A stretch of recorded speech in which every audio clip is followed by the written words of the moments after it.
जय देवा जय देवा जय देवा जय देवा जय शिव मार्तंडा.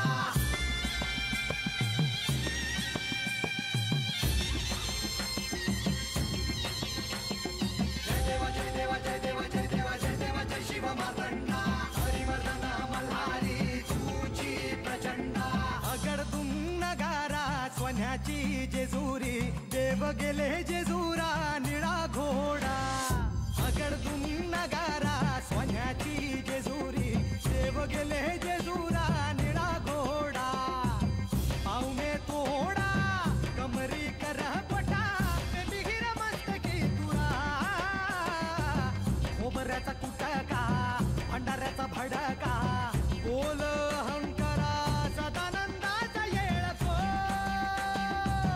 सदानंदाचा येळकोट. जय देवा जय देवा जय देवा जय देवा जय देवा जय शिव मार्तंडा.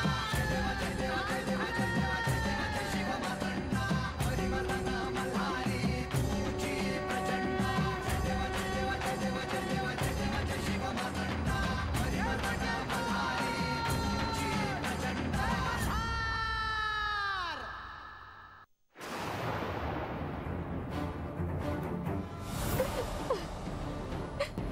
माझ्या पोटच्या पोरीनं मला फसवलं असं म्हणला बा.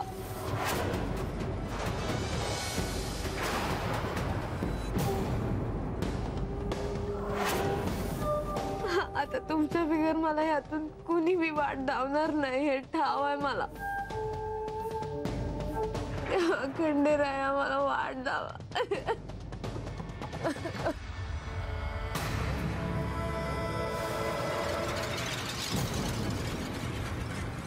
अजूनही यांचं माझ्याकडे लक्ष नाहीये. म्हाळसा तू? हो, मला तुमच्याशी महत्वाचं काही बोलायचं आहे.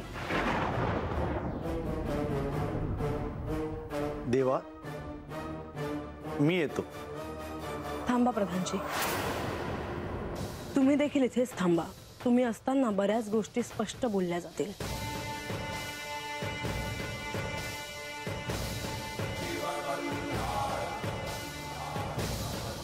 बोलावे. काल रात्री मी देखील वेश बदलून राज्यात गेले होते. जेजुरीत मी फिरले, पण तुम्ही मला कुठे दिसला नाहीत. कुठे होतात तुम्ही?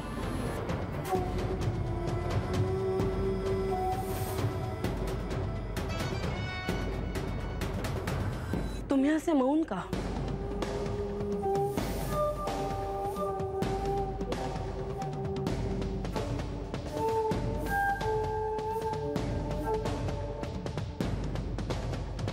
की मला सांगण्यासारखं काही नाहीये.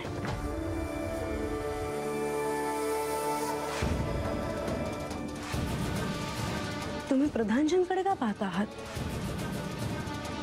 माझ्याशी का बोलत नाही आहात?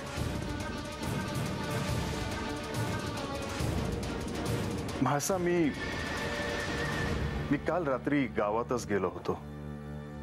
मग तुमची आणि माझी भेट कशी नाही झाली?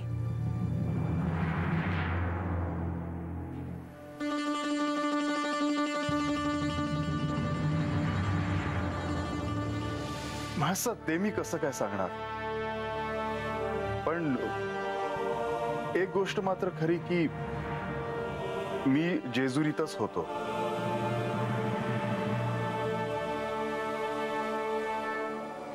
तुम्ही प्रधानजींकडे का पाहत आहात?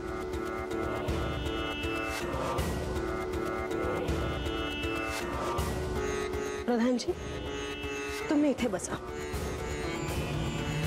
परंतु देवी, मी काय म्हणतो? प्रधानजी, माझ्या प्रश्नाचं उत्तर मिळाल्याशिवाय इथून कोणीही जाणार नाही. इथे बसा.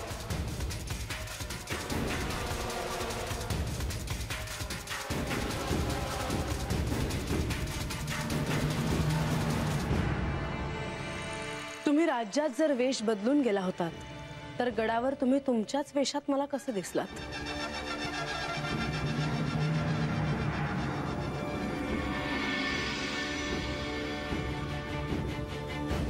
म्हाळसा, गावातून येताना मी जेजुरी गडाच्या पायऱ्यावरून न येता करे पठाराच्या दुसऱ्या दिशेने चढून आलो. झाले असे की आपण एकाच वेळी एकमेकांच्या समोरासमोर आलो. पण मग राज्यात तुम्ही मला कुठेच का नाही दिसलात?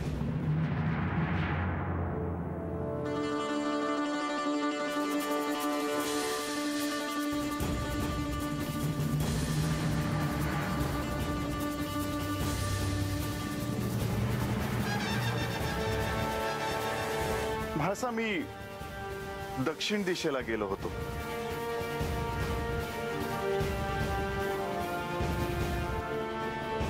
तरीच आपली भेट नाही झाली. तुमच्या सोबत कोण होतं?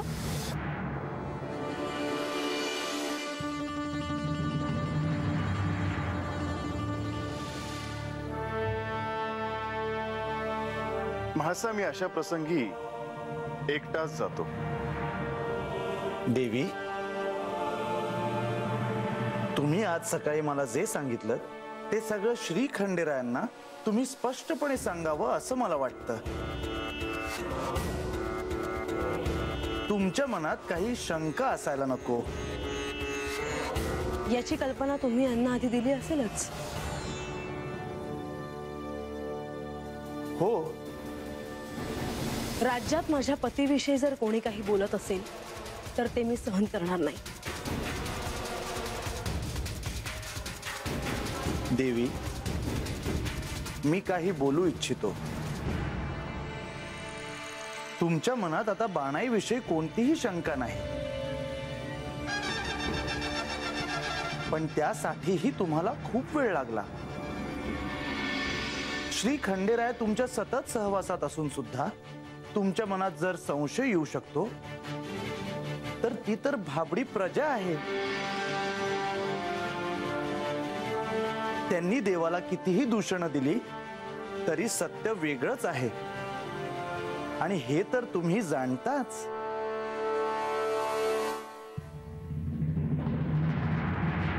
म्हाळसा, तुला आता तरी पटतंय का?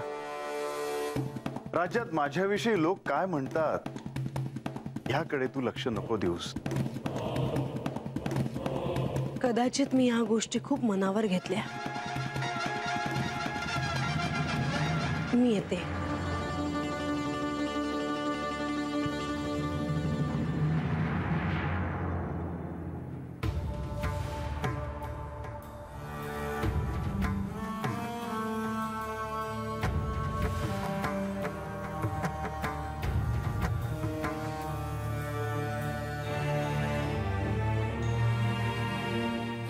ऐक ना बा.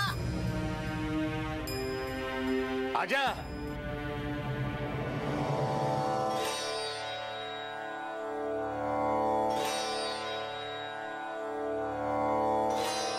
हे काय? आणि तिला कशापायी कोंडून ठेवलंय?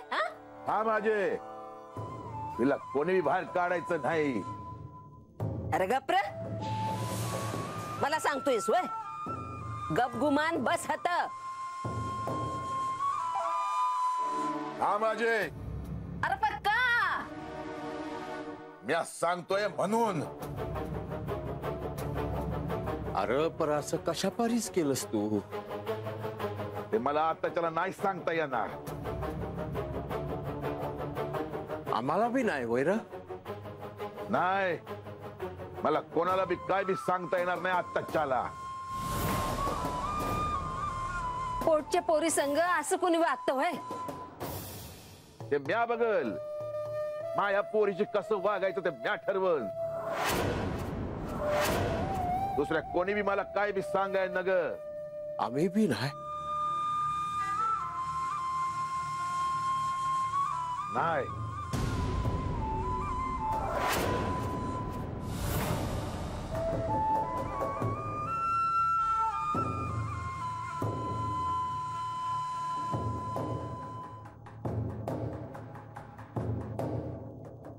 आजा, तू आमासनी काय बी बोललास ना तर आमासनी काय बी वाटणार नाही बघ.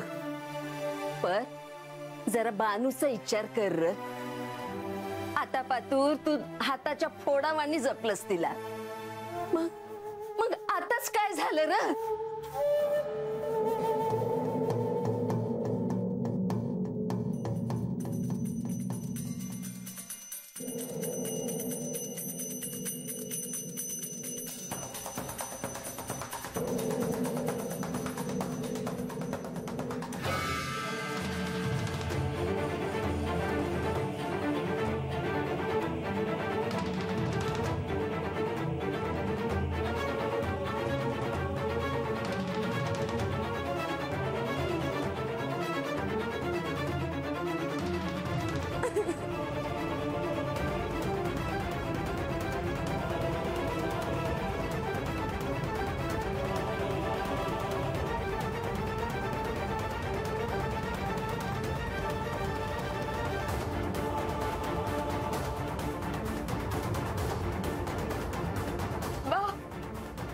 माझं एकदा ऐकून घे ना.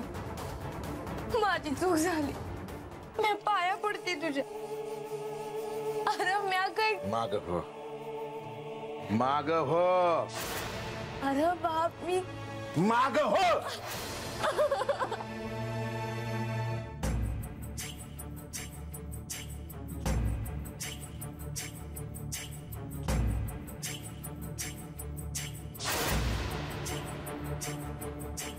जीव घुटमळतो खंडेराया तुम बिना बसा जीव घुटमळतो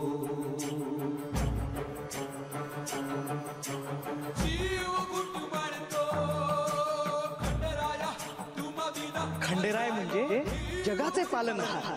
खंडेराय म्हणजे भक्ताचा आधार.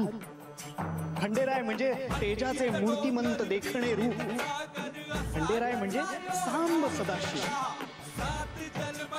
खंडेराय म्हणजेच प्रत्यक्ष महादेव आणि महादेव म्हणजेच खंडेराय.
प्रधानजी, केवळ तुम्ही होतात म्हणून म्हासेच्या शंकेचे निरसन होऊ शकलं. देवा, तुम्ही खरोखरच सांब सदाशिव आहात. एक क्षण मला असं वाटलं की तुम्ही म्हाळसा देवींना सारं खरं आणि स्पष्ट सांगाल. प्रधानजी, तुम्ही होतात म्हणून मी निश्चिंत आहे. पण तुम्हाला तर माहीतच आहे की मला असत्य बोलता येत नाही. पण प्रधानजी, हे नेहमीच घडेल हे मात्र सांगता येत नाही. मी बानूला भेटायला जाताना म्हाळसेच्या मनात पुन्हा शंका आल्या तर आपण काय करणार आहोत? त्यावेळेसही आपल्याला अशीच काहीतरी शिष्टाई करावीच लागणार देवा. म्हणजे प्रधानजी, मी म्हाळसेला खोटं सांगून बानूला भेटायला जावं असं तर तुम्ही मला सुचवत नाही ना? नाही देवा, खोटं सांगून नाही. पण आपण म्हणालात त्याप्रमाणे आपलं जाणं न्याय कसं होईल हे त्यांना पटवून द्यावंच लागेल. प्रधानजी, अजूनही तुम्हाला तो न्याय मार्ग सापडला नाही का? नाही देवा, आपण जेजुरीतून बाणाईकडे जाण्याचा कोणता न्याय मार्ग असावा याचं दायित्व आपण माझ्यावर आणि नारद मुनींवर सोपवलं आहे. आपण या ठिकाणी त्यांना बोलवून घेऊया. त्यांनी काय विचार केला आहे हे कळेल. नाही प्रधानजी, आपण नारद मुनींना नको बोलूयात. पण का देवा? कारण नारद मुनी आता एका महत्वाच्या कामात व्यस्त आहेत.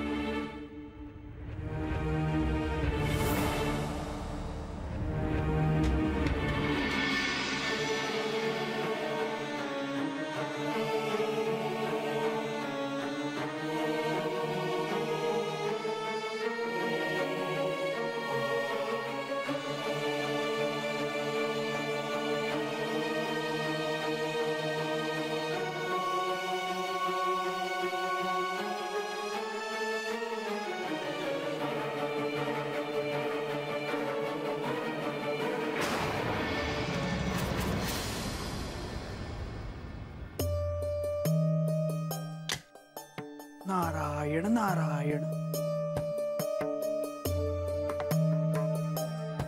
देवा, ही आपली कसली लीला. एकीकडे ज्या भक्ताने आपल्या प्रत्येक श्वासागणिक आपलं आणि केवळ आपलंच नामस्मरण केलं, त्या तुमच्या प्रिय भक्ताच्या वाट्याला या अशा हालपेष्टा का देवा? बानू, बानू, उठ बानू.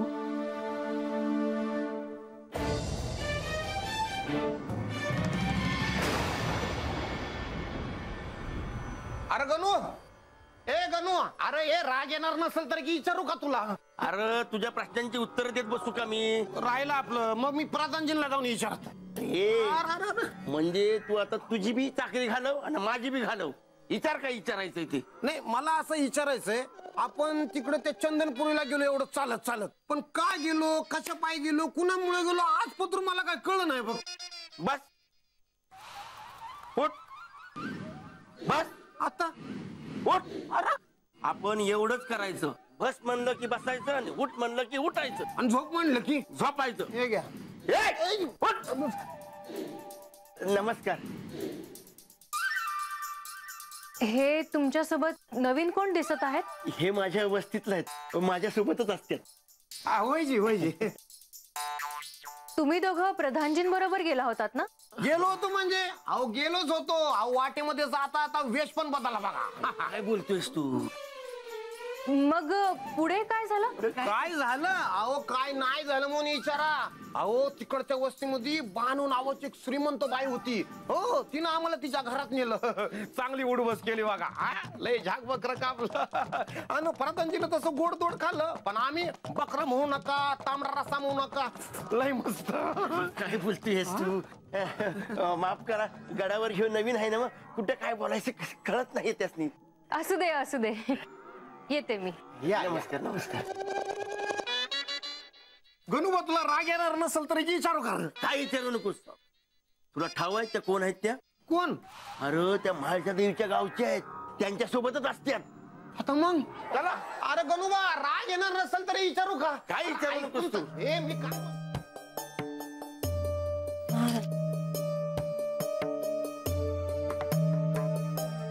महाराज, तुम्ही भेटल्यावर काय वाटतंय मी कसं सांगू? असं वाटलं होतं की समजा संपलं बघा. बानू, ही तर केवळ सुरुवात आहे आणि सुरुवातीलाच तू सारं काही संपल्याची भाषा करू लागली. मी आजपर्यंत तुला जे काही सांगितलं, जे काही शिकवलं, ते सारं तू क्षणार्धात विसरलीस. नाही महाराज, मी नाही विसरले बघा. अहो पण माझ्या बाचाच माझ्यावर विश्वास नसत, मी हे समजा कशा पाय करू आणि कुणासाठी? ज्या बापानं मला लहानाची मोठी केली त्यालाच माझ्या वागण्याचा त्रास होत असेल तर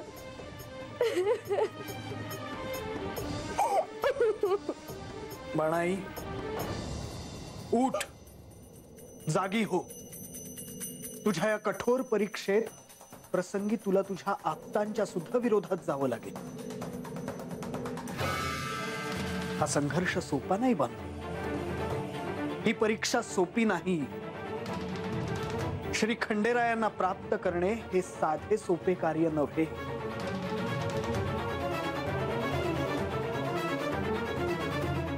वय महाराज, एक गोष्ट मी तुला सांगतो बानू, नीट ध्यानात ठेव. हा तुझ्या कठोर परीक्षेतला अत्यंत खडतर असा काळ. या काळात तू सारं काही सोसून सहन करून परिस्थितीवर विजय मिळवलास तर आणि तरच तुझं आणि श्री खंडेरायांचं लग्न होईल.